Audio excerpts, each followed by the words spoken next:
Hello, in this module, we're going to discuss a strategic marketing plan.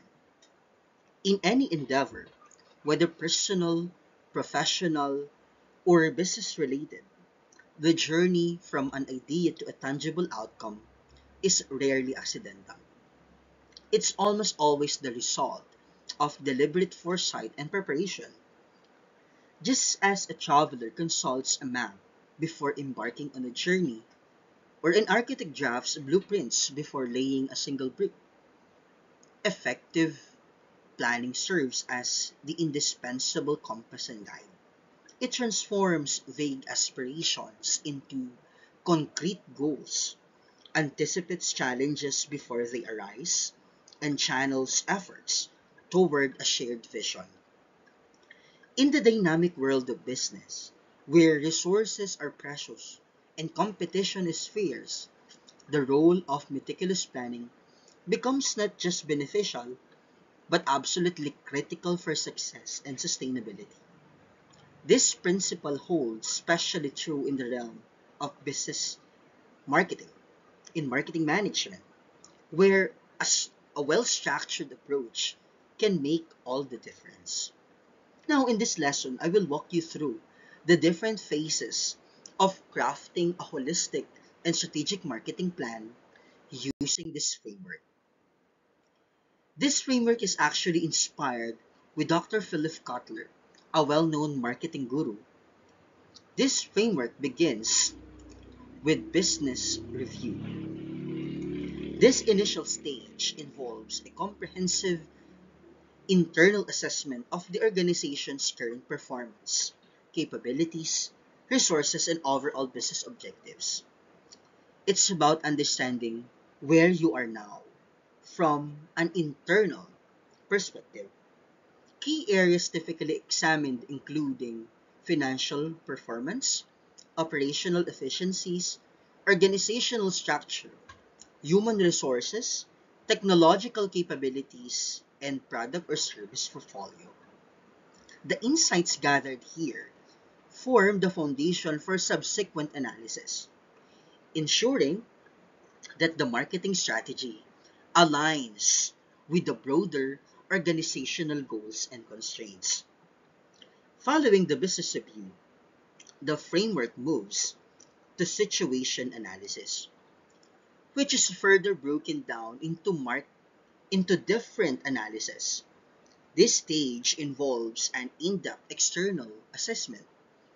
The situation analysis, often combined with the internal business review, forms the basis for what we call SWOT analysis: the strengths, weaknesses, opportunities, and threats, which provides a holistic view of the organization's current standing within each environment.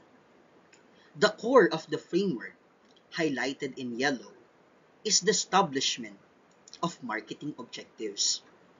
They bridge the gap between the current situation identified in the business review and situation analysis and the desired future state. This tells us that in writing a marketing objective, it must be a product of the business review and situation analysis conducted. These objectives guide the development of subsequent strategies and programs. Once marketing objectives are set, the next step is the formulation of marketing strategies and programs. This involves deciding how to achieve the established objectives. These strategies and programs provide the detailed roadmap for marketing activities. Marketing implementation, the next phase, is the action-oriented phase, where the formulated strategies and programs are put into practice. Control, on the other hand, involves continuously monitoring the progress and performance of the marketing activities against the established objectives. Here, in this part, we establish what we call key performance indicators, or the KPIs, to make sure that we are guided with the marketing objectives. We are achieving what is set to achieve in meeting the overall organizational objectives. The framework prominently features evaluation phase running alongside all stages. This emphasizes the continuous and iterative nature of strategic marketing. Evaluation is not just a final step, but an ongoing process that provides feedback throughout the entire framework. It involves systematically assessing the effectiveness of the entire marketing plan from the initial business review to implementation. Alright? That is just an introduction of the strategic marketing plan framework. Now, I will walk you through the different steps on how to write a strategic marketing plan. Let's start with the business review. The business review stage, also sometimes referred to as an internal analysis, involves a comprehensive assessment of the organization's current standing. This is not just a superficial look, but a deep dive into various internal aspects that influence its market performance. According to Philip Kotler and Kevin Lane Keller in their book entitled Marketing Management, a business review encompasses evaluating company's financial performance, organizational capabilities, marketing mix or the four P's of marketing, the product, price, place, and promotion, brand equity and reputation, and organizational structure and culture.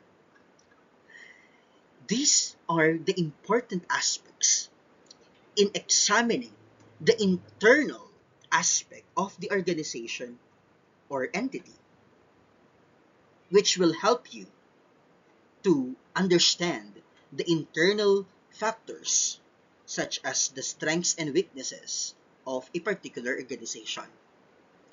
The next part is the situation analysis. It is often called as external analysis, builds upon the internal review by examining the broader environment in which the business operates. It examines the it examines or it aims to identify the opportunities and threats that exist outside the company's direct control but can significantly impact its marketing effort. Kotler and Keller emphasize that a thorough situation analysis involves examining several key external environments, including first, the macro environment, the bigger picture. This includes broad societal forces that affect all firms in the industry, including the what we call the PASL, the political aspect, economic aspect, sociocultural aspect, technological aspect, legal aspect, and lastly, the environmental aspect. Another um, factor that we are also looking to conduct situation analysis is the micro environment. This includes forces close to the company that affect its ability to serve its customer, including the company itself, the customers, the suppliers, the intermediaries, competitors, and the public. So these environments will help you assess the external environment of a particular company, organization, or entity. The primary goal of a business review is to identify company strengths and weakness, while the outcome of the situation analysis is the identification of opportunities and threats. Therefore, business review and situation analysis are not isolated steps, but are deeply interconnected. the insights gained from both contribute directly to the analysis of the strengths, weaknesses, opportunities, and threats, known as the SWOT analysis, which is the cornerstone of strategic planning. The strengths identified in the business review, when combined with external opportunities, can form the basis for aggressive growth strategies. Conversely, understanding the weaknesses and external threats helps organization in developing defensive strategies or identifying areas for improvement and risk mitigation. The next phase of our framework is the formulation of marketing objectives. Building upon the foundational insights derived from the business review and situation analysis, the next critical phase in the strategic marketing planning process involves the establishment of marketing objectives. Marketing objectives serve as guiding principles for all subsequent marketing strategies and tactics, ensuring that the efforts are focused and aligned with the overall business goals. According to Philip Kotler and Kevin Lane Keller in the book Marketing Management, effective marketing objectives are not arbitrary. They must directly stem from the findings of the preceding, the business review and situation analysis. For instance, if the business review reveals a weakness in brand awareness, a marketing objective might to be might be to increase brand awareness by a certain percentage. If the situation analysis identifies an, an opportunity in a new market segment due to a demographic shifts, an objective could be to penetrate that segment with a specific market share. Cutler here stresses the importance of objectives being precise and quantifiable. Vague goals like increase sales are ineffective. Instead, objectives should be SMART, specific, measurable, attainable, realistic, and time-bound. An example of a smart marketing objective would be to increase online sales of eco-friendly product line by 15% among consumers aged 25 to 40 in urban areas within the next 12 months. In this example, the the marketing objective is very clear, specific because we have numbers to measure. 15% consumers aged 25 to 40, measurable because it is we we add quantifiable elements in formulating our marketing objectives. It is attainable because we set specific time to, in order to achieve the 15%. It is realistic because these numbers in formulating this objective is within the capabilities of the resources available, whether um whether tangible or intangible resources. It is time bounded because we have specific time in order to achieve the goal. In this example, next 12 months. So marketing objectives can vary widely depending on the company's situation and goals. Marketing objectives could be sales-related objectives such as market share, sales volume, revenue growth, customer acquisition rates. Marketing objective can also be a customer-related objectives where the objective is customer satisfaction, customer retention, customer lifetime value, and brand loyalty. Could be brand-related objectives such as brand awareness, brand image, brand preference, or brand equity. It could be communication-related objectives such as reach, frequency, message recall, or engagement rates.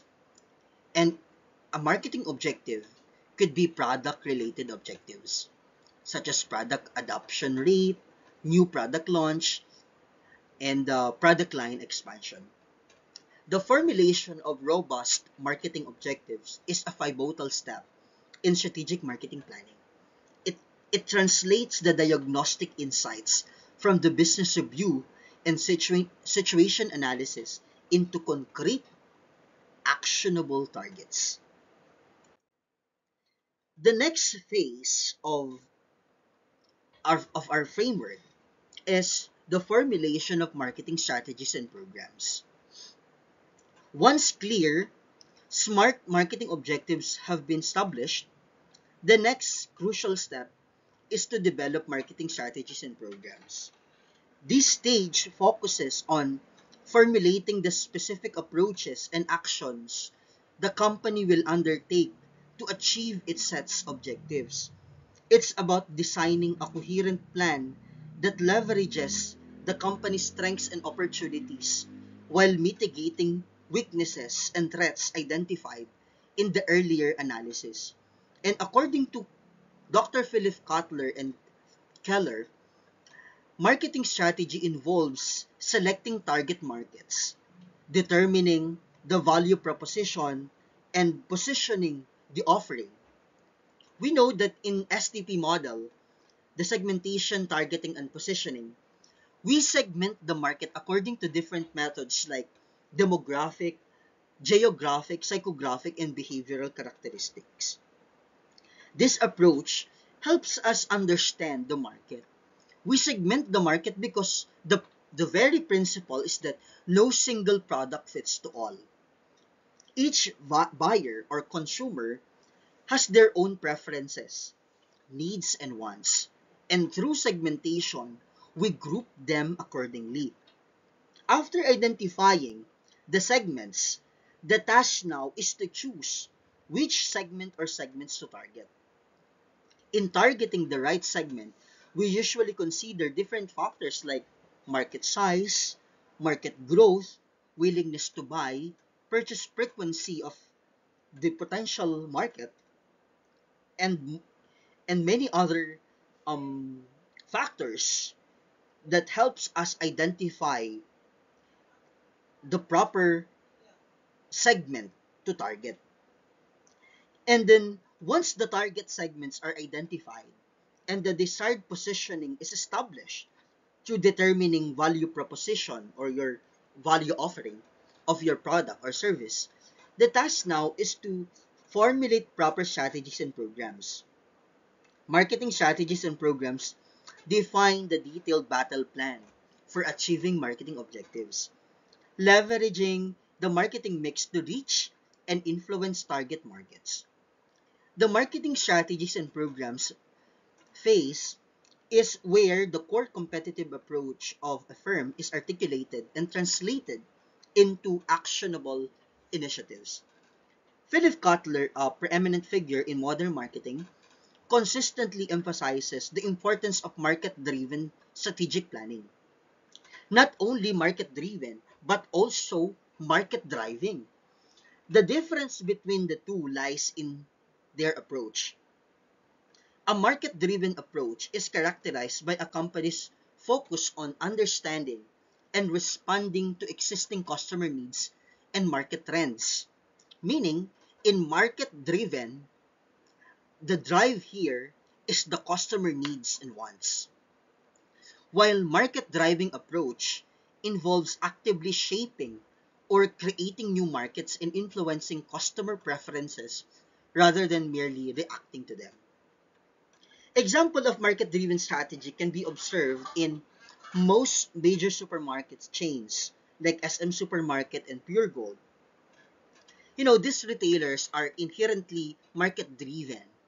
They analyze purchasing patterns, consumer demographics, and lifestyle trends to optimize their product assortment store layouts and pricing strategies, and promotional activities. They respond to consumer demand for convenience, affordability, and specific product categories. For market driving strategy, Gcash for me is one of the best examples. Gcash has been a significant market driving force. Instead of simply responding to a demand for digital payments, which was um, where Gcash is very known, Gcash actively pushed the adoption of mobile wallet technology across various segments of society, creating new use cases for payments, remittances, bill payments, and even microfinancing. They did not just meet an existing need, they created and expanded the need for a digital financial platform, fundamentally changing how many Filipinos handle money. Next, marketing implementation and control. Now, looking back to this phase, the transition from strategic formulation to execution is where many marketing plans falter. Marketing implementation and control addresses this critical gap, ensuring that the meticulously crafted strategies and programs are brought to life and continuously monitored for effectiveness. Kotler and Keller define marketing implementation as the process that turns marketing plans into marketing actions to accomplish strategic marketing objectives. Kotler further emphasizes that implementation is not merely about doing things right, but doing the right things right. It requires effective leadership, clear communication, and cross-functional coordination. Marketing implementation and control then ensures that this plan is executed effectively and that continuous monitoring and adjustment occur to keep the company on track towards its strategic goals. Together, these stages close the loop of the strategic marketing planning process, moving from analysis and objective setting to execution and performance management. So, in implementing our marketing strategy, in marketing implementation, in implementing our marketing strategies and programs based on the formulated marketing objectives anchored with our business review and situation analysis conducted, this format I made is just a suggestion in order for us to make our implementation plan well coordinated. In this format, it offers a structured, scholastic framework for developing a comprehensive marketing program. It systematically guides marketers through each critical phase, starting with the broad marketing program and specific objectives, then narrowing down to ideal target audience and the compelling value offering. This foundational understanding ensures that all subsequent efforts in communication, um, coverage duration, and the detailed action plan or procedures are precisely aligned with the core goals and the intended recipient of the marketing message. The latter half of this format focuses on operationalization and accountability, dividing the plan into key result areas or the KRAs with corresponding strategies or tactics and measurable key performance indicators. By assessing by assessing this PT or the performance targets and outlining crucial machine and materials, manpower and money requirements, the framework ensures a holistic and actionable approach to marketing. This comprehensive structure not only facilitates the creation of a robust marketing plan but also enhances marketers' understanding of the intricate interplay between strategic foresight, tactical execution, and performance measurement in real-world marketing scenarios.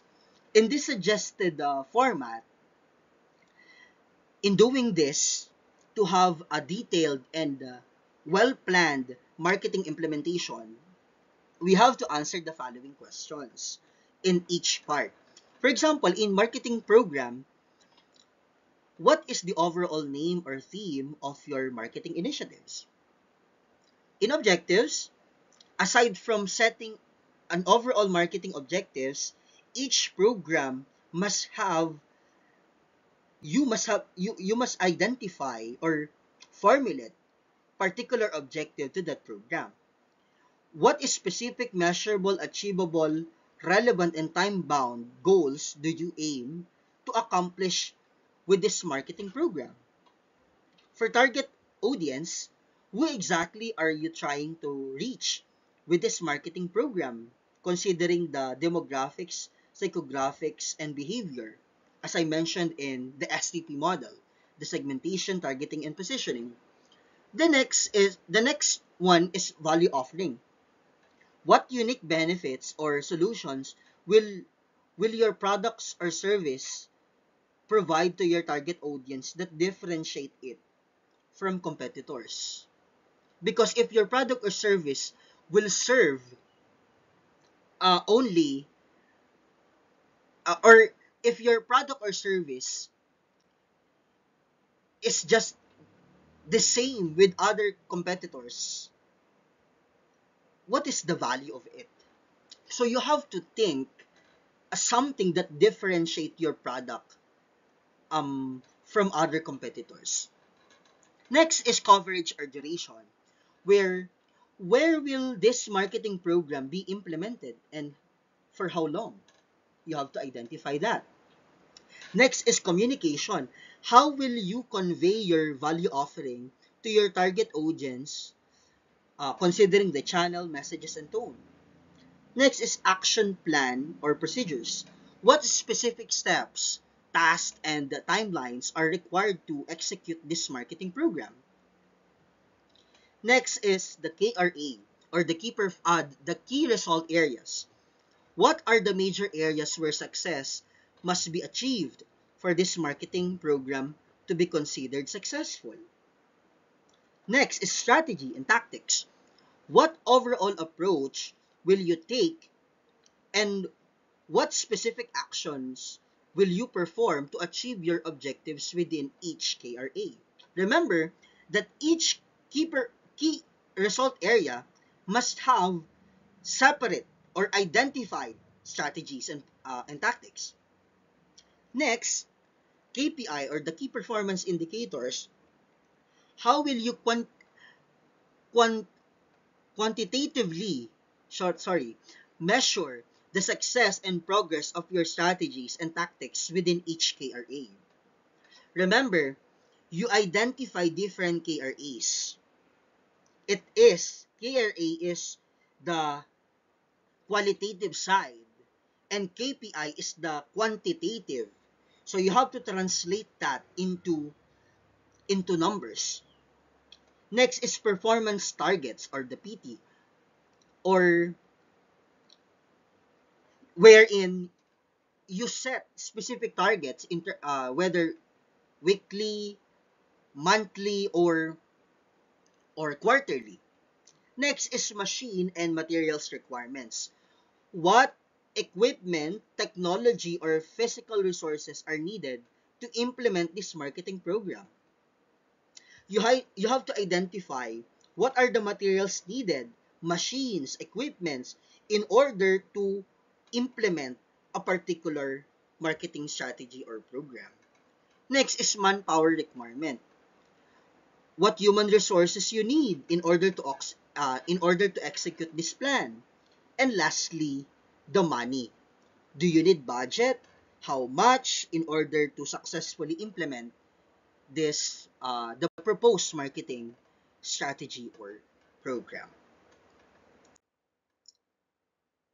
Okay, so the last part of the framework is the evaluation phase.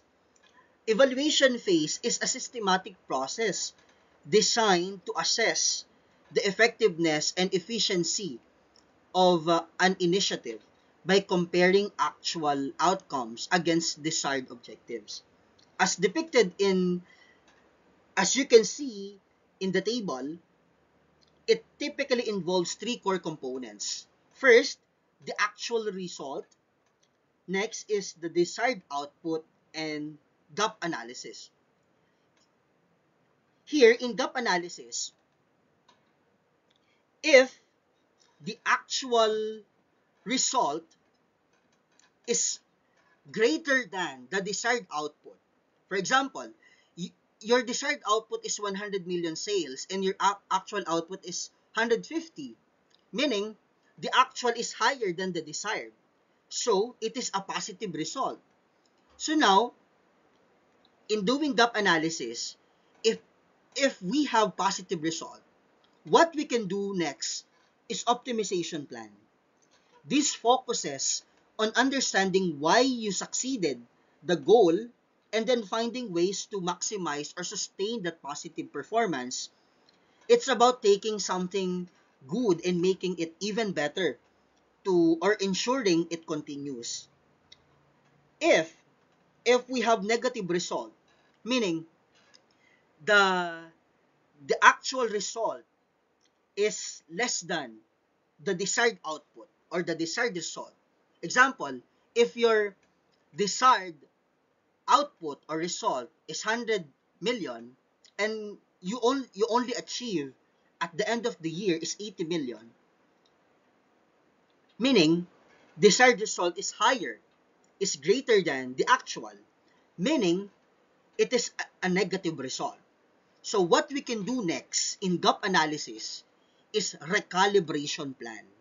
Here, we identify our shortcomings. No? We identify the pains, the shortcomings that we had, ano yung pagkukulang, may hindi ba tayo na-execute properly. So here, in recalibration plan, from the term recalibration, here, the negative results that we have by doing recalibration plan, we now identify each factors why we achieve that, why we did not achieve the desired result. In essence, the evaluation phase is not merely about recording results. It is a dynamic process of reflection, analysis, and strategic adjustment. By systematically comparing actual achievements with the desired goals, it provides critical insights that inform decision making. It drives continuous improvement and ensure the long-term success of an initiative. Here, the results and learnings from the evaluation phase provide crucial internal information for the business review. This feedback helps in assessing the company's strengths and weaknesses based on real-world outcomes. The evaluation phase also provides insights into how marketing strategies performed within the market, revealing impacts, unforeseen market responses, and competitive dynamics. This data directly feeds into the situation analysis, enriching the understanding of external opportunities and threats, as well as the effectiveness of internal strategies in the market context. The insights gained from the evaluation phase are fed back into the foundational stage of strategic marketing plan, the business review, and the situation analysis. This ensures that the future strategic planning is informed by past performance, making the entire process cyclical, adaptive, holistic, and continuously improving. Okay, I hope you learned something in this lesson. I hope I guided you on how to do or write a strategic marketing plan.